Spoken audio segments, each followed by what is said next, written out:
Here's everything you need to know about the desire trigger and how to generate this desire in the participants of your courses.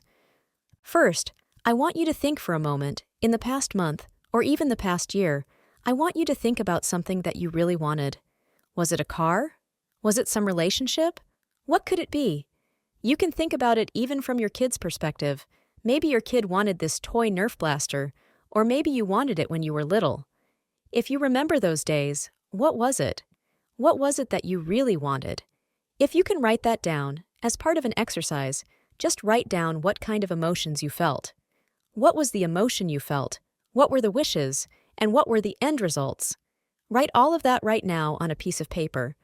Well, hopefully you scored some emotions.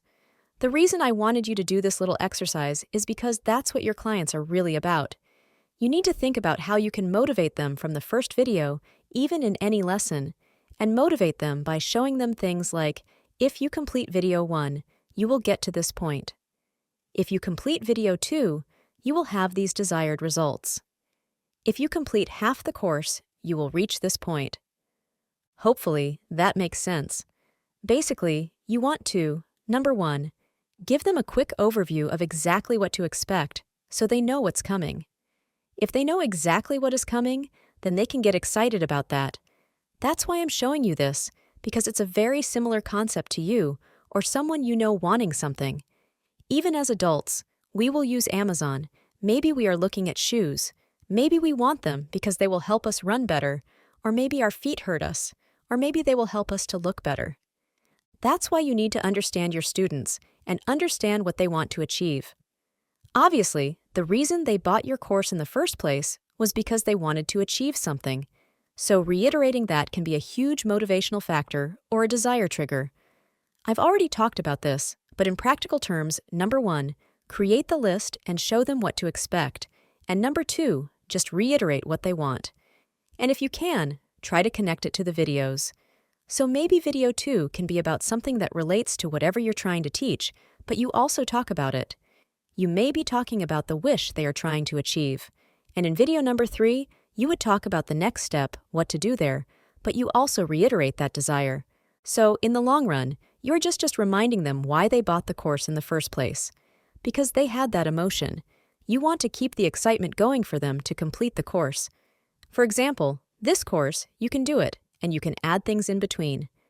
There are a wide variety of things you can do to make it interesting, and of course, only you would know that, but we would give a practical application on how to do it.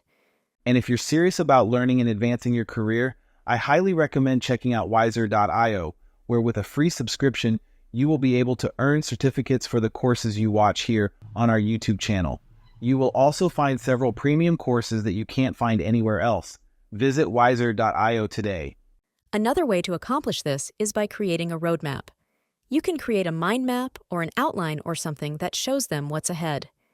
Many people tend to be visual or kinesthetic learners, so they learn best by just watching. To achieve that, you must have access to something that allows you to create schematics. Here are some sites that will allow you to do so. Piktochart is one of them, and this site allows you to make infographics, and a lot of them look very interesting and have that outline look. Maybe not all, but they have many templates you can choose from. Just to give you an idea of how, you can go over here and click on infographics. You can take some of these examples. If we go this way, you see that when I scroll, you can see that this is a good example of a roadmap and have an idea of what you can find and how it integrates with the real desire. Now, some of those don't necessarily look like a roadmap, so by all means stay away from those, but the ones that do, you're definitely going to want to use. Well, Piktochart, it's not the only place you can get infographics. There are many other places. Another site is called GraphicRiver. We can go there and write infographics, and if we look here, it at least looks like a timeline. It is very important to keep in mind that when you select infographics, make sure that it fits your demographic. That is, that they fit with who you are going to address. If at least this one fits your course, great, select that one. This way, your student can see, okay, this is step 1, step 2, step 3, step 4, etc. And this is what they can expect. Some people, when they see these things, say, oh, I really want to learn what's in video number 4, but before I can get there, I have to complete videos number 3 and 2. Or also, I really want to see number 5 or 4 and 5, but I have to complete these first to get there. Creating a roadmap or outline will allow people to see it, and it allows them to start thinking about what's actually coming up. Apart from that, how are they going to get closer to what they want and more? So if you liked this video, please don't forget to hit the subscribe button to our channel so we can keep creating new lessons and courses for you. And if you'd like to learn more about progress triggers and how they can motivate your students, then check this video over here. Thank you so much for watching, and I'll see you in the next lesson.